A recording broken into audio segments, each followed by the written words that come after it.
Court ने कहा है कि दिल्ली के मुख्यमंत्री अरविंद केजरीवाल को लिकर पॉलिसी केस में 2 और हफ्ते अब जेल में काटने पड़ेंगे। ईडी का दावा है कि वो जांच में सहयोग नहीं कर रहे हैं। उधर आम आदमी पार्टी का कहना है कि जांच के बहाने सरकार उनके पार्टी के सारे इलेक्शन प्लान्स को जानना चाहती है।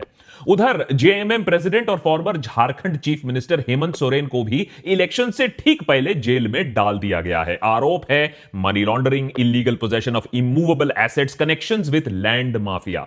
देश की मेन ऑपोजिशन पार्टी कांग्रेस के ऊपर सरकार ने कुल 3,500 करोड़ का इनकम टैक्स डिमांड नोटिस दे मारा।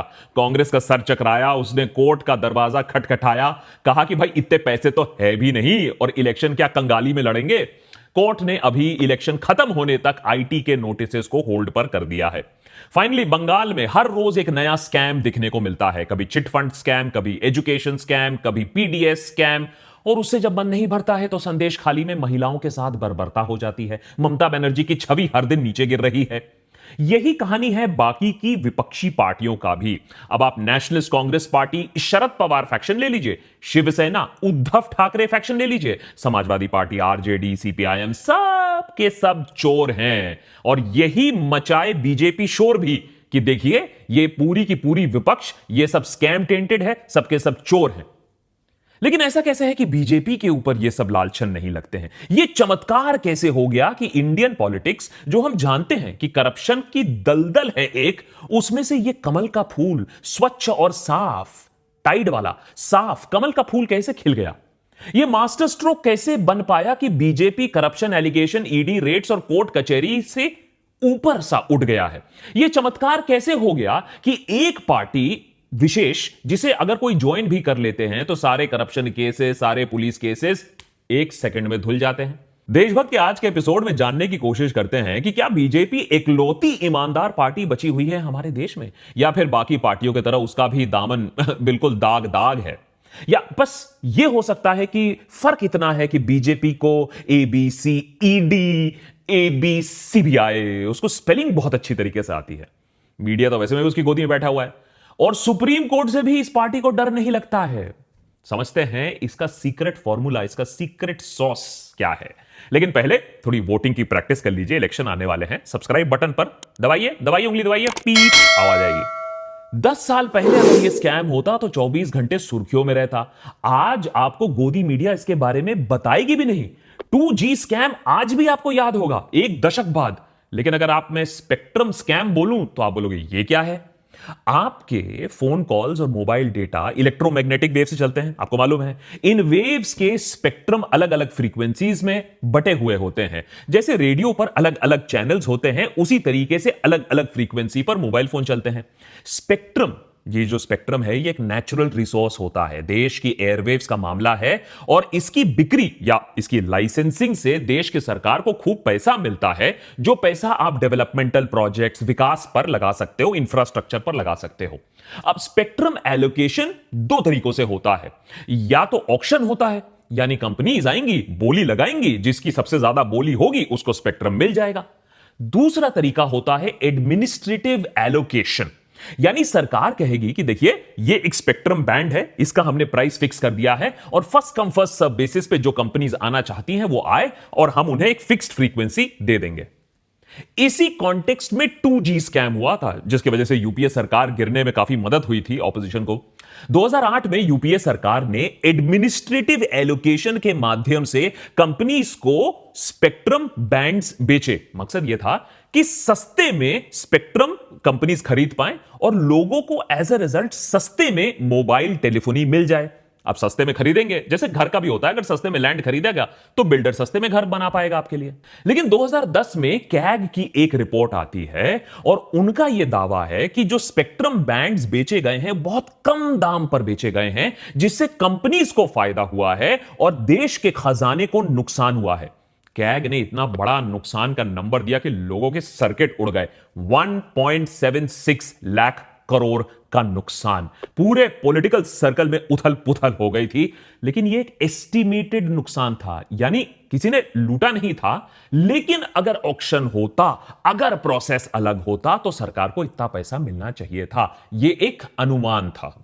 2012 में सुप्रीम कोर्ट ने 112 स्पेक्ट्रम लाइसेंसेस को रद्द भी कर दिया। कहा कि स्पेक्ट्रम का जो एडमिनिस्ट्रेटिव एलोकेशन था जो सरकार ने किया था वो सही नहीं है। प्रॉपर ऑक्शन होना चाहिए ताकि सरकार और कंपनीज आपस में मिलकर स्पेक्ट्रम बैंड्स पर एक दाम पर रीच कर पाए और सरकार को भी पैसा ठीक ठाक मिले। लेकिन 2017 में माने बीजेपी के कार्यकाल के अंदर 2017 में सीबीआई की स्पेशल कोर्ट ने यूपीए मिनिस्टर्स जिन पे 2G स्कैम का आरोप था उन सबको एक्विट कर दिया और कैग के एस्टिमेट को भी रिजेक्ट कर दिया, क्योंकि मनी ट्रेल तो था नहीं ना, वो तो एक एस्टिमेट था और लाखों करोड़ों के नंबर का जो ये था 1.76 लाख करोड़, उसमें कोई बुनियाद नहीं पाया कोर्ट्स ने। लेकिन कोर्ट ने यह जरूर कहा कि देखिए आगे चलकर ऑक्शन का ही रूट होना चाहिए। अब 2G मुद्दे पर यूपीए पर बहुत बड़ा करप्शन का टैग तो लग गया और बीजेपी को पावर में आने में बहुत मदद भी मिल गई। अब कट करते हैं 2023 पर। भाजपा की सरकार है और अब बात हो रही है सैटेलाइट कम्युनिकेशन की। मोबाइल टेलीफोनी के तरह यहां भी स्पेक्ट्रम्स होते हैं और जिसका सेल हो जाता है। अब कायदे से, क्योंकि सुप्रीम कोर्ट ने पहले ही बोल दिया था कि एडमिनिस्ट्रेटिव एलोकेशन से धांधली का बहुत स्कोप है कि कौन किसको स्पेक्ट्रम देता है, तो सैटेलाइट स्पेक्ट्रम का भी ऑक्शन ही तो होना चाहिए ना। अब यही लीगल प्रेसिडेंट है और यही कॉमन सेंस भी बोलता है। भारत सरकार की डिपार्टमेंट ऑफ टेलीकम्युनिकेशन का भी यही मानना था कि ऑक्शन होना चाहिए, पर कई बड़े बड़े टेलीकॉम प्लेयर्स एडमिनिस्ट्रेटिव एलोकेशंस चाहते थे, यानी सस्ते दामों पर एलोकेशन उनको मिल जाए जिससे वो सैटेलाइट टेलीफोनी कर पाए या सैटेलाइट से वो डेटा का बिजनेस शुरू कर पाए। ये वही लॉजिक था जो 2G एलोकेशन में हुआ था कि सस्ते दामों पर कंपनीज को ये स्पेक्ट्रम दिया जाए। अब आता है यही कहानी में ट्विस्ट कि ये देखिए कैसे लोग वही काम करते हैं लेकिन हमारा परसेप्शन अलग हो जाता है। TRAI telecom regulatory authority of India ने अप्रैल 2023 में कंसल्टेशन पेपर जारी किया और Amazon, इलॉन मस्क का स्टारलिंक, टेलीसैट और भारती एयरटेल जैसे विशाल कंपनीज ने फिर से कहा कि उनको ऑक्शन नहीं चाहिए, उनको एडमिनिस्ट्रेटिव एलोकेशन चाहिए। ऑक्शन के खिलाफ आर्गुमेंट यह है कि ऑक्शन से दाम बहुत ज्यादा बढ़ जाएंगे, कंपनीज की सर्विसेज एक्सपेंसिव हो जाएंगी। अब जब एक्सपेंसिव हो जाएंगी तो लोग उसका फायदा कैसे उठाएंगे। दूसरा आर्गुमेंट यह था कि ऑक्शन से होर्डिंग हो सकती है, जिस कंपनी के पास ज्यादा पैसा वो सारा का सारा स्पेक्ट्रम हजम कर जाएगा, दूसरे कंपटीशन को बाहर फेंक देगा, ब्लॉक कर देगा, मोनोपोली हो जाएगी। अब काउंटर आर्गुमेंट यह है कि कंपनीज को फ्रीबीज तो देना नहीं चाहिए। अरे भैया, अगर आप सस्ते में एलोकेशन दे दोगे तो उससे तो देश का नुकसान होगा। ऊपर से अगर आप एक फ्री मार्केट में ऑक्शन करोगे तो पता तो चलेगा कि देश की एयरवेव्स की वैल्यूएशन कितनी है। और जहां बात रही कि भैया एक कंपनी सारा स्पेक्ट्रम खा जाएगी, तो आप होर्डिंग के खिलाफ, मोनोपोलाइजेशन के खिलाफ आप एक लॉ ले आइए, स्पेक्ट्रम शेयरिंग की पॉलिसी आप ऐसी तगड़ी कर दीजिए कि वहां अच्छी खासी कंपटीशन बने। बेसिकली ऑक्शंस में अगर कुछ समस्याएं होती हैं तो रूल्स एंड रेगुलेशन से प्रॉब्लम सुलझाया जा सकता है। पूरे ऑक्शन को ही सिस्टम से हटाने की जरूरत नहीं है, खासकर कि जब देश के खजाने का बात है, माने बहुत पैसे मिलने की बात है और पाई पाई की दरकार तो है ही सरकार को। अब देखिए, जुलाई 2023 तक रिपोर्ट्स हैं कि डिपार्टमेंट ऑफ टेलीकम्युनिकेशन स्पेक्ट्रम को ऑक्शन ही करना चाहती थी। डीओटी के ऑफिशियल्स ने पूर्व अटॉर्नी जनरल के वेणुगोपाल के लीगल ओपिनियन को उसका हवाला देते हुए कहा कि ऑक्शन ही प्रिफर्ड मोड है ताकि देश को अपने नेचुरल रिसोर्सेज से एक रेवेन्यू मिले। अगर उसके बावजूद पॉलिसी चेंज होता है, हो सकता है पॉलिसी चेंज, कोई बात नहीं, तो कम से कम आप एक्सपेक्ट करोगे कि पार्लियामेंट में एक ट्रांसपेरेंट तरीके से विचार विमर्श होगा, एक डिबेट होगा, या कॉर्पोरेट प्रेशर से अंदर ही अंदर सारा काम होगा। होता क्या है देखिए, अप्रैल 2023 में कंसल्टेशन पेपर शुरू हुआ, जुलाई 2023 में टेलीकॉम डिपार्टमेंट ने भी प्रो ऑक्शन का स्टैंड दिया, फिर अचानक 9 नवंबर 2023, बस कुछ ही महीने पहले की बात कर रहा हूं, 9 नवंबर 2023 को भारतीय एयरटेल लिमिटेड ने 100 करोड़ के इलेक्टोरल बॉन्ड्स खरीदे और बीजेपी को डोनेट कर दिया। याद रखिए, यह वही भारतीय एयरटेल लिमिटेड कंपनी है जिसे 2020, 2021, 2022, 2023 के फाइनेंशियल ईयर्स में करीबन 9,700 करोड़ का लॉस झेलना पड़ा था। पहले तो लॉस मेकिंग कंपनीज इतना पैसा दे ही नहीं पाती, क्योंकि एक साफ रूल था 7.5% of your profits in the last 3 years, उसी को आप किसी पार्टी को डोनेट कर सकते हो। ये तो बट न्यू इंडिया बन गया, न्यू इंडिया के न्यू लॉस थे, और जहां बीजेपी ने रूल्स ऐसे बदल दिए कि आदमी कुछ भी पैसा किसी पार्टी को दे सकता है। नवंबर 21 को वन वेब पहली कंपनी बनती है जिसको Indian National Space Promotion and Authorisation Centre या इन स्पेस से सैटेलाइट कैपेसिटी की ऑथराइजेशन मिल जाती है। बेसिकली ऑथराइजेशन एक प्री रेक्विजिट है आपको सैटेलाइट स्पेक्ट्रम अक्वायर करने के लिए। अब ये वन वेब है कौन? ये company Eutelsat OneWeb की एक सब्सिडरी है और ईयू टेलसैट वन वेब की largest shareholding Bharti group की है। यानी बेसिकली हिंदी में बोले वन वेब भारती ग्रुप की एक कंपनी है, एयरटेल की सिस्टर कंपनी है। विपक्ष अब पूछ रही है कि एयरटेल ने ये जो 100 करोड़ का चंदा दिया और 11 दिन बाद एयरटेल की सिस्टर कंपनी को इन स्पेस ऑथराइजेशन मिल गया, क्या ये सिर्फ एक कोइंसिडेंस है? अच्छा ठीक है, बड़े देश में ऐसी छोटी मोटी कोइंसिडेंसेस होती रहती हैं, लेकिन फिर देखिए कोइंसिडेंसेस का सिलसिला कैसे आगे बढ़ता है। कुछ ही दिन बाद दिसंबर 20 दिसंबर 2023 में भाजपा सरकार ने पार्लियामेंट में टेलीकॉम बिल पास किया। अब इस बिल से तानाशाही सर्वेलेंस लीगलाइज तो किया ही जा रहा है, इसके बारे में हमने एपिसोड भी बनाया, और साथ ही साथ स्पेक्ट्रम मैनेजमेंट का कानून भी बदल दिया गया। कहा गया कि ऐसे सर्टेन सैटेलाइट बेस्ड सर्विसेज हैं जिसके लिए ऑक्शन के लिए जरूरत ही नहीं है, एडमिनिस्ट्रेटिव एलोकेशन से ही हम काम चला लेंगे। एडमिनिस्ट्रेटिव एलोकेशन जिसको 2012 में सुप्रीम कोर्ट इलीगल कह चुकी थी, वही सिस्टम फॉलो किया जा रहा है, वही सिस्टम जिसके वजह से देश को 2G एलोकेशन में बहुत सारा नुकसान हुआ था और यूपीए सरकार गिर गई थी, वही फॉर्मूला सरकार फिर से अडॉप्ट कर रही है। जब यह विवादित बिल पास हुआ तब 143 ऑपोजिशन एमपीज सस्पेंडेड थे। वो ऑपोजिशन एमपीज जो टेलीकॉम बिल को अपोज कर सकते थे, सवाल उठा सकते थे, लेकिन वो तो थे ही नहीं ना संसद के अंदर। कंपनीज और सरकार की मिली भगत लग रहा है यहां चल रही थी, कोई डेमोक्रेटिक डिबेट या डिस्कशन नहीं हुआ। हो सकता है यह भी कोइंसिडेंस हो। प्रियंका गांधी भी इस मामले में अब सवाल उठा रही हैं कि हमको क्या संसद से जबरदस्ती बाहर निकाला था यह बिल पारित करवाने के लिए। फिर जनवरी 2024 में लॉस मेकिंग भारती एयरटेल ने भाजपा को 50 करोड़ रुपए का चंदा फिर से दिया। भारती ग्रुप की सब्सिडरी कंपनीज भारती एयरटेल, भारती इंफ्राटेल, भारती टेलीमीडिया आज कुल मिलाकर बीजेपी को 236.4 करोड़ रुपए चंदा दे चुकी हैं। खुद ही सोचिए, कोई लॉस मेकिंग कंपनी इतना प्रीपेड पोस्टपेड चंदा भाजपा को क्यों दे रही है? बिना डिस्कशन, बिना ऑपोजिशन को डिस्कस किए पॉलिसी चेंज हो रहा है, और वो भी सुप्रीम कोर्ट के जुडिशियल प्रेसिडेंट के खिलाफ, जिस प्रेसिडेंट का हवाला टेलीकॉम डिपार्टमेंट खुद महीनों पहले दे चुकी थी। एकदम 2G केस वाला मामला है, पर यहां तो क्रिस्टल क्लियर मनी ट्रेल भी मौजूद है, यहां नोशनल लॉस नहीं है। पर हो सकता है यह भी कोइंसिडेंस है। कोई कह सकता है कि अगर गड़बड़ होती तो कैग फिर से एक रिपोर्ट सामने ले आती और फिर से न्यूज़पेपर हेडलाइंस अखबारों में छपता और फिर सरकार गिर भी सकती थी। यह सब पॉसिबल है, बस प्रॉब्लम यह है कि उसके लिए कैग को खुद तो इंडिपेंडेंट होना पड़ेगा ना। और ये चंदा धंधा वाला ये जो न्यू इंडिया का मास्टर स्ट्रोक है, जिसे सिर्फ सैटेलाइट स्पेक्ट्रम के मामले में नहीं कई और स्कैम्स भी है, उसे छुपा दिया गया है। तो आप जो न्यूज़पेपर हेडलाइंस देखते हो वो विपक्षी पार्टियों के बारे में देखते हो, जो असली स्कैम हो रहा है उसके बारे में हेडलाइंस कम ही दिखेंगे। जैसे कि कैग ने अगस्त 2023, फिर से कुछ ही महीने पहले की बात कर रहा हूं, अलग अलग रिपोर्ट्स निकाली जिसमें बहुत बड़े लेवल पर धांधली आई सरकार की सामने। आयुष्मान भारत स्कीम में 7.5 लाख रेसिपिएंट जिनका नंबर सेम था, लाखों डुप्लीकेट आईडीज थी और पैसा सैंक्शन होने के बावजूद इंफ्रास्ट्रक्चर गायब था। भारतमाला परियोजना, एक नेशनल हाईवे कंस्ट्रक्शन प्रोजेक्ट में पर किलोमीटर रोड कंस्ट्रक्शन कॉस्ट को दुगने से भी ज्यादा कर दिया। इन एलिजिबल जो बिडर्स थे उन्हें अलाउ कर दिया गया था, फॉल्टी टेंडर्स अलाउ कर दिए गए थे और एस्क्रो अकाउंट्स में 3,500 करोड़ का धांधली हुआ था। पुअर कंस्ट्रक्शन प्रोसेस, सेफ्टी नहीं देखा गया था। ये सारी चीजें कैग ने बताई थी। आज जो हर दूसरे दिन फ्लाईओवर गिर रहे हैं, इसकी वार्निंग पहले से ही आ चुकी थी, आपने मेन स्ट्रीम मीडिया में नहीं देखा। अयोध्या डेवलपमेंट प्रोजेक्ट में कॉन्ट्रैक्टर्स को करोड़ों का किकबैक, करीबन 20 करोड़ का अनड्यू बेनिफिट मिला, आपने नहीं देखा मेन स्ट्रीम मीडिया में।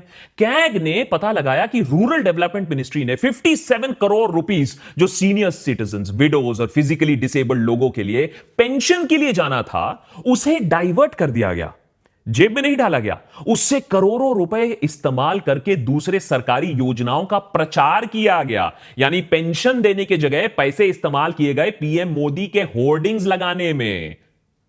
मगर इन सब के बारे में आपने मेन स्ट्रीम मीडिया में ना सुना होगा, ना प्रधानमंत्री मोदी से कोई सवाल या फिर बीजेपी या किसी और पर कोई कार्यवाही सुनी होगी आपने इसके बारे में। क्योंकि भाई ये एक पार्टी है जो करप्शन तो कर ही नहीं सकती है ना, करप्शन तो सिर्फ ऑपोजिशन करती है। उल्टा कैग के वो सरकारी अफसर जो इंचार्ज थे भारतमाला, द्वारका एक्सप्रेसवे और आयुष्मान भारत के ऑडिट रिपोर्ट्स के, उनको ही ट्रांसफर करा दिया गया। ऐसा नहीं है कि भाजपा करप्ट नहीं है, सिर्फ ऑपोजिशन पार्टीज करप्ट है, बस आपको उनका करप्शन दिखाया नहीं जाता है, और जब दिखाया जाता है तब आप सवाल नहीं पूछते हो। वैसे सवाल पूछने से याद आया, आपको राइट टू इंफॉर्मेशन एक्ट, सवाल पूछने वाला जो एक्ट है ना, जो आपको हक देता था, वो राइट टू इंफॉर्मेशन एक्ट भी अब वेंटिलेटर पर आ गया है। लॉ में एक्सेप्शंस डाल दिए गए हैं, इंफॉर्मेशन ऑफिसर्स की वैकेंसीज को भरा नहीं गया है, और इंफॉर्मेशन देने वाले अफसरों को इमीडिएटली ट्रांसफर कर दिया जाता है। आप तक करप्शन की खबर बस पहुंचती नहीं है, यह बात समझने की जरूरत है। अगर एक इंपार्शियल तरीके से देखा जाए तो हां, ऐसे केसेस होते हैं जहां नेता या पार्टी के खिलाफ साफ सबूत होते हैं, लेकिन बहुत केसेस वहां ऐसे भी होते हैं जहां सालों बाद भी कुछ नहीं मिलता है। 30 साल के बाद, कोर्ट केसेस के बाद, आज तक बोफोर्स केस में कुछ मिला नहीं है। लेकिन पॉलिटिक्स में एलिगेशन, सर्कमस्टेंशियल एविडेंस भी बहुत बड़ा रोल प्ले करते हैं। अब क्या हो अगर हम ये एलिगेशन, सर्कमस्टेंशियल एविडेंस दूसरी तरफ दिखा दें? दो एग्जांपल देता हूं। 2019 में 6 एयरपोर्ट्स को मोदी सरकार ने प्राइवेटाइजेशन करने का सोचा। ऐसा रूल बनाया कि प्राइवेट प्लेयर को कोई प्रायर एक्सपीरियंस की जरूरत ही नहीं है एयरपोर्ट खरीदने के लिए। माने आप सुपर कार चला लीजिए, आपको ड्राइवर्स लाइसेंस की जरूरत है ही नहीं, आपको प्रीवियस ड्राइविंग की कोई जरूरत नहीं है, आप F1 कार चलाइए। और तो और कोई भी अपर लिमिट नहीं रखा, एक प्लेयर चाहे जितना एयरपोर्ट खरीदना चाहे खरीद सकता है। अरे ये तो किराने की दुकान है, जितने साबुन खरीदने खरीदो। नीति आयोग ने इस बात पर आशंका भी जताई थी कि बिना एक्सपीरियंस वाले प्लेयर्स को पूरा का पूरा एयरपोर्ट देने से प्रॉब्लम्स आ सकती हैं। आशंका को दरकिनार कर दिया गया और बिडिंग में 6 के 6 एयरपोर्ट्स अदानी के पास चले गए। जिस ग्रुप के पास कोई प्रायर एक्सपीरियंस नहीं था एयरपोर्ट चलाने के बाद, आज वो देश भर में एयरपोर्ट चला रहा है। आज कुछ एयरपोर्ट्स के इंफ्रास्ट्रक्चर को देखकर आपको समझ में आ जाएगा कि कितनी बड़ी गड़बड़ की गई है, लेकिन हो सकता है ये कोइंसिडेंस है। Mumbai international airport GVK group के पास था। नवंबर 2020 में ईडी ने उनके ऑफिसेज पर रेड मारना शुरू किया। 1 महीने बाद अदानी ने इस एयरपोर्ट का मेजॉरिटी स्टेक खरीद लिया। हो सकता है यह भी कोइंसिडेंस है।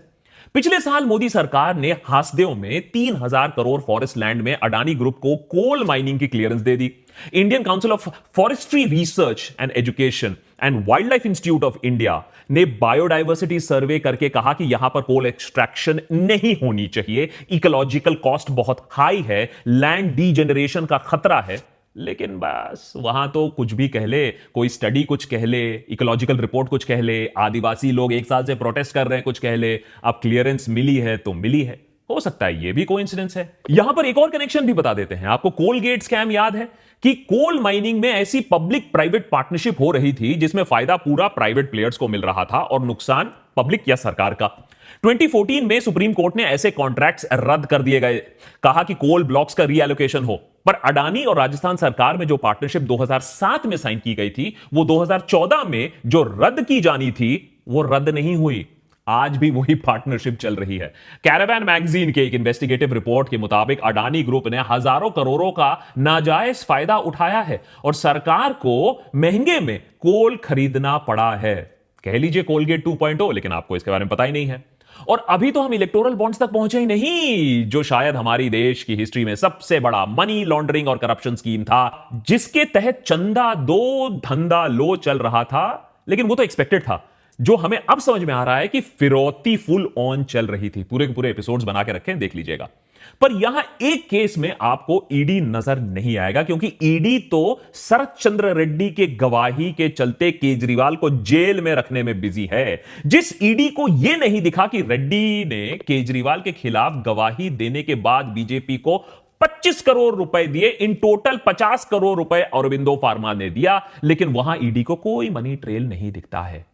फाइनेंस मिनिस्टर ने बिल्कुल सही कहा है कि विपक्ष में होने का मतलब यह नहीं है कि आपको एजेंसीज इन्वेस्टिगेट नहीं करेंगी। बिल्कुल ऐसा ही होना चाहिए, इन्वेस्टिगेशन होना चाहिए, कोई किसी को प्रोटेक्शन नहीं मिलना चाहिए। पर बस फाइनेंस मिनिस्टर यह बात बताना भूल गई कि मोदी सरकार के कार्यकाल में ईडी ने जिन पॉलिटिशियंस को रेड किया है उनमें 95% ऑपोजिशन से ही है। यह भी कोइंसिडेंस हो सकता है। लेकिन आप कमेंट बॉक्स पर मुझे लिखकर बताइए कि इतना सारा कोइंसिडेंस है या सोची समझी पॉलिटिकल चाल है। क्योंकि जैसे ही कोई करप्ट नेता भी बीजेपी को ज्वाइन कर लेता है, खुशी खुशी उसे क्लीन चिट दे दी जाती है। घंटों के अंदर वो एकदम साफ होकर निकलता है वॉशिंग मशीन के अंदर से। जैसे कि अजित पवार, जैसे कि अभी ही कुछ ही दिनों पहले प्रफुल्ल पटेल के साथ हुआ। एनडीए ज्वाइन करने के 8 महीने बाद सीबीआई ने उनके खिलाफ लंबा चलता हुआ aviation related corruption case close कर दिया, क्लीन चिट दे दी।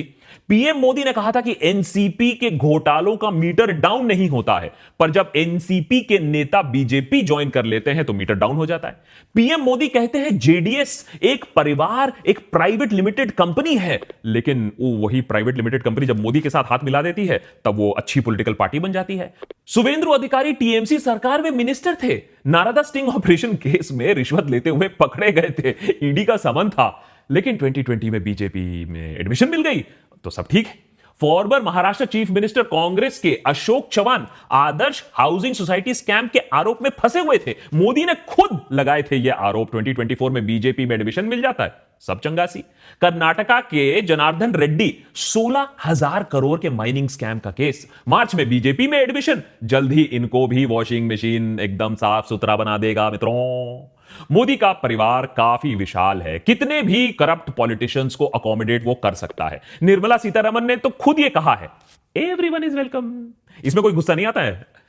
एक जमाने में न्यूज़पेपर के फ्रंट पेज पर स्पेक्ट्रम स्कैम की खबर छपती थी। करप्शन सबसे बड़ा इलेक्शन का मुद्दा होता था। करप्शन के मुद्दे पर चुनाव लड़े जाते थे। करप्शन करप्शन करप्शन, न खाऊंगा न खाने दूंगा। अब तो खाने वाले के ही हम खा जाते हैं। पर मीडिया अब पूरी तरीके से चुप हो चुकी है। एससी से क्लीन चिट मिलने के बाद भी आज भी बीजेपी 2G के मामले के ऊपर इलेक्शंस ऐड बनाती है। सबके दिमाग में 2G देश का सबसे बड़ा स्कैम है, क्योंकि मीडिया ने 24 घंटे आपको स्कैम स्कैम स्कैम वही बोला है। पर इस सैटेलाइट स्पेक्ट्रम के मामले में कोई आपको फ्रंट पेज हेडलाइन नहीं देखेगा, कोई प्राइम टाइम डिबेट नहीं देखेगा। हालांकि मामला एकदम साफ है, सेम है। 236.4 करोड़ रुपए का मनी ट्रेल भी है। पूरी तरीके से स्कैम इलेक्टोरल बॉन्ड्स का मान लीजिए, कैग ने जो चीजें एक्सपोज की है वो देख लीजिए। लेकिन न्यू इंडिया में आपके आंखों के सामने उद्योगपति पैसा देगा, बिना डिबेट, बिना ऑपोजिशन एमपीज के लिए सरकार कानून बदल देगा और आप तक खबर भी नहीं पहुंचेगी। कोई एजेंसी इन्वेस्टिगेट नहीं करेगी। चोरी पर सीना जोरी चल रही है, लेकिन आपको दिखता नहीं। दिखता क्या है आपको? दिखता सिर्फ आपको है करप्शन ऑफ द ऑपोजिशन।